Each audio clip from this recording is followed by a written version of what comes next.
दिल्ली में यमुना नदी के बढ़ते जलस्तर से टेंशन बढ़ी। खतरे के निशान से 1.5 मीटर ऊपर जलस्तर। यमुना नदी का जलस्तर 206 मीटर के पार। निचले इलाके के डूबने के बाद 10,000 लोगों का रेस्क्यू। लोगों को राहत शिविरों में ले जाया गया। दिल्ली में मोनेस्ट्री मार्केट में घुसा बाढ़ का पानी। दुकानें बंद, सामान समेटने में जुटे दुकानदार। दिल्ली में आईएसबीटी के बिल्कुल पास तक पहुंचा यमुना का पानी। वासुदेव घाट पर सैंड बैग लगाकर पानी रोकने की कोशिश। दिल्ली में यमुना से सटे निचले इलाकों में पानी का भरना जारी। यमुना बाजार, वासुदेव घाट, गीता कॉलोनी जैसे इलाकों में बाढ़ जैसे हालात। दिल्ली के सिविल लाइन्स इलाके के यमुना मार्ग पर भरा पानी। सड़कों पर पानी भरने से कई गाड़ियां फंसी। दिल्ली में नजफगढ़ के गीतांजलि एनक्लेव में भरा पानी। कमर तक पानी आने से बढ़ी लोगों की मुश्किलें। सैलाबी संकट को लेकर दिल्ली सरकार अलर्ट। मंत्री प्रवेश वर्मा ने आईटू बैराज का किया दौरा। कहा, घबराने की जरूरत नहीं है, सब लोग सुरक्षित। दिल्ली एनसीआर में अगले 24 घंटे तक भारी बारिश की आशंका। नोएडा और गाजियाबाद में प्रशासन के आदेश पर 12वीं तक के सभी स्कूल आज बंद। गुरुग्राम में बारिश ने खोली प्रशासन की पोल। सड़कों पर चल रही नाव। अंडरपास में भरा पानी। कई इलाकों में डूबी गाड़ियां। हरियाणा के अंबाला में बारिश के बाद जलभराव। लोगों के घरों में पानी घुसने से बढ़ी परेशानी। हिमाचल में मंडी के सुंदर नगर में भारी बारिश के बीच लैंडस्लाइड। मृतकों की संख्या बढ़कर 6 हुई। कई घरों को नुकसान पहुंचा। हिमाचल के कुल्लू में लैंडस्लाइड से निर्माणाधीन इमारत गिरी। जेसीबी की मदद से हटाया जा रहा है मलबा। हिमाचल में भारी बारिश के बीच लाहौल स्पीति में सीजन की पहली बर्फबारी। कुंजम टॉप बर्फ की सफेद चादर में लिपटा। तापमान में आई भारी गिरावट। जम्मू कश्मीर के भद्रवाह में नदियों और नालों में जबरदस्त तूफान। भारी बारिश के बाद नदियों का दिखा रौद्र रूप। जम्मू में भारी बारिश से तबाही। तवी नदी में बाढ़ से हाल बहा पुल। लोगों की बढ़ी मुश्किलें। भारी बारिश के कारण जम्मू श्रीनगर NH 44 बंद। सभी प्रकार की गाड़ियों की आवाजाही रोकी गई। सड़क पर कई जगह जलभराव तो कई जगह लैंडस्लाइड का मलबा। श्रीनगर में लगातार बारिश से बढ़ा झेलम नदी का जलस्तर। प्रशासन ने लोगों से सावधानी बरतने की अपील की। रियासी में भी भारी बारिश से उफान पर चिनाब नदी। प्रशासन अलर्ट। लोगों को नदी किनारे न जाने की सलाह दी। कश्मीर डिवीजन में आज स्कूल और कॉलेज बंद। जम्मू कश्मीर में बारिश से हालात बिगड़े। उत्तराखंड में बाढ़ पर सरकार की नजर। हरिद्वार के लक्सर पहुंचे सीएम धामी। बाढ़ और भूमि कटाव प्रभावित इलाकों का दौरा किया। सीएम धामी ने जिला प्रशासन और आपदा प्रबंधन को राहत कामों में तेजी लाने को कहा। प्रभावित लोगों की सुरक्षा और खाने पीने पर भी फोकस हो। पंजाब में बारिश से भारी तबाही। 23 जिलों में बाढ़ की चपेट में आने से तबाही। 1400 से ज्यादा गांव में भरा पानी।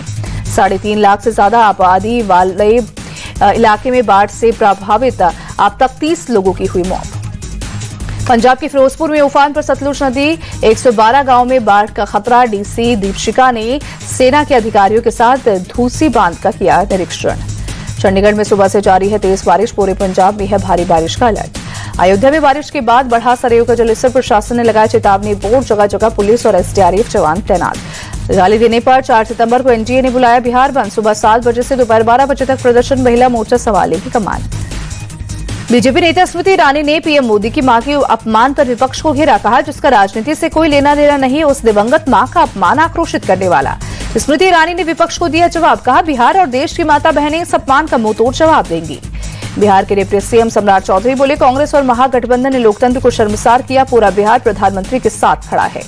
केंद्रीय मंत्री गिरिराज सिंह ने भी साधा निशाना। कहा, प्रधानमंत्री देश के लिए जीते हैं और राहुल विदेश के लिए। भारत विरोधी लोगों के साथ काम करना उनकी फितरत। बिहार कांग्रेस अध्यक्ष राजेश राम बोले, हम गांधी के अनुयायी। हम किसी के लिए भी गाली के खिलाफ, लेकिन सोनिया जी के खिलाफ भी कई अभद्र टिप्पणियां हुई हैं। कोलकाता में बीजेपी नेता राकेश सिंह गिरफ्तार। कांग्रेस कार्यालय में तोड़फोड़ का आरोप। पिछले 5 दिनों से चल रहे थे फरार। तेलंगाना में बड़ी राजनीतिक हलचल। केसीआर ने अपनी ही बेटी के कविता को पार्टी से निकाला। पार्टी विरोधी गतिविधियों के आरोप में सस्पेंड। के कविता को बीआरएस से निकालने पर कांग्रेस का तंज। बी महेश कुमार गौड़ बोले, ये सिर्फ नाटक कर रहे हैं। सीएम योगी की अध्यक्षता में यूपी कैबिनेट की बैठक। संबल हिंसा की न्यायिक जांच रिपोर्ट पेश। 15 प्रस्तावों पर कैबिनेट की मुहर लगी। दिल्ली की सीएम रेखा गुप्ता ने मुख्यमंत्री आवास पर दी जनसुनवाई की। 20 अगस्त को हुए हमले के बाद जनसुनवाई की व्यवस्था सख्त।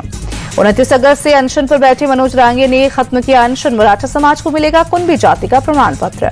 यूपी के आगरा में अवैध धर्मांतरण गैंग का भांडाफोड़। पुलिस ने 3 महिला सहित 8 लोगों को गिरफ्तार किया। वाराणसी में नाबालिग का जबरन निकाह और धन परिवर्तन का मामला। पुलिस ने 5 आरोपियों को किया गिरफ्तार। मौलाना ने कान पकड़कर थाने में माफी मांगी। लखनऊ के हजरतगंज में थार में मिला 20 किलो गौ मांस। पुलिस ने मौके से मालिक को किया गिरफ्तार। मल्टी लेवल पार्किंग में खड़ी थी बिना नंबर प्लेट की थार। उज्जैन में स्टेट बैंक से 5 करोड़ की चोरी का केस पुलिस ने 12 घंटे में सुलझाया। 5 आरोपी गिरफ्तार। सारा गोल्ड और कैश किया बरामद। उज्जैन पुलिस ने चोरी मामले में किया बड़ा खुलासा। मास्टरमाइंड जय भावसागर ने इस्लाम अपनाकर 4 मुस्लिम साथियों के साथ वारदात को दिया था अंजाम। उज्जैन में महिला को 40 घंटे तक डिजिटल अरेस्ट कर 5 लाख से ज्यादा की ठगी करने वाले 3 लोग गिरफ्तार। इंदौर के माई हॉस्पिटल में चूहों ने नवजात बच्चे का हाथ और कंधा कुतरा। अस्पताल प्रबंधन ने मामले में जांच की बात कही।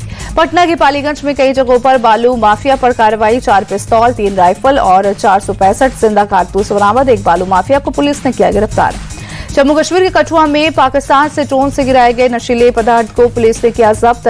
पाकिस्तान से ड्रोन के जरिए हो रही थी तस्करी। पुलिस ने 4 लोगों को गिरफ्तार किया। छत्तीसगढ़ के रायपुर में बेबीलोन टावर में लगी आग। फायर ब्रिगेड की टीम ने आग पर काबू पाया। टावर की 7वीं मंजिल तक पहुंच गई थी आग। बेबीलोन टावर में आग से घिरे कई लोग। रेस्क्यू टीम ने कड़ी मशक्कत के बाद सभी लोगों को सुरक्षित बाहर निकाला। सीढ़ी के जरिए लोगों का रेस्क्यू जारी। नागपुर में कर्ज में डूबे कॉन्ट्रैक्टर ने की खुदकुशी। करोड़ों का सरकारी पेमेंट अटका था। मामले की जांच में जुटी पुलिस। मुंबई में गणेश उत्सव की धूम। लाल बागचा राजा के दर्शन के लिए भारी संख्या में पहुंच रहे हैं श्रद्धालु। सेबी निधि बोर्ड के आईपीओ को मंजूरी। लगभग 2000 करोड़ रुपए का इश्यू लाएगी कंपनी। सितंबर के आखिरी में लॉन्च होगा। टाटा कैपिटल का आईपीओ इश्यू के जरिए 17,200 करोड़ रुपए जुटाएगी कंपनी। 9 सितंबर को लॉन्च होगी पल की आईफोन 17 सीरीज। भारत में स्टैंडर्ड आईफोन 17,000 की कीमत 79,900 रुपए से हो सकती है शुरू। एससी ने अपने सीईओ लॉरेंट फ्रिक्स को नौकरी से निकाला। साथी कर्मचारी के साथ लॉरेंट के अफेयर के चलते की गई कार्रवाई।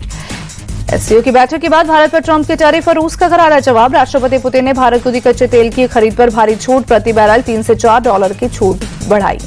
भारत ने भूकंपग्रस्त अफगानिस्तान के लिए भेजी 21 टन राहत सामग्री। विदेश मंत्री एस जयशंकर ने एक पोस्ट पर शेयर की तस्वीर। लिखा, भारत आने वाले समय में और मदद करेगा।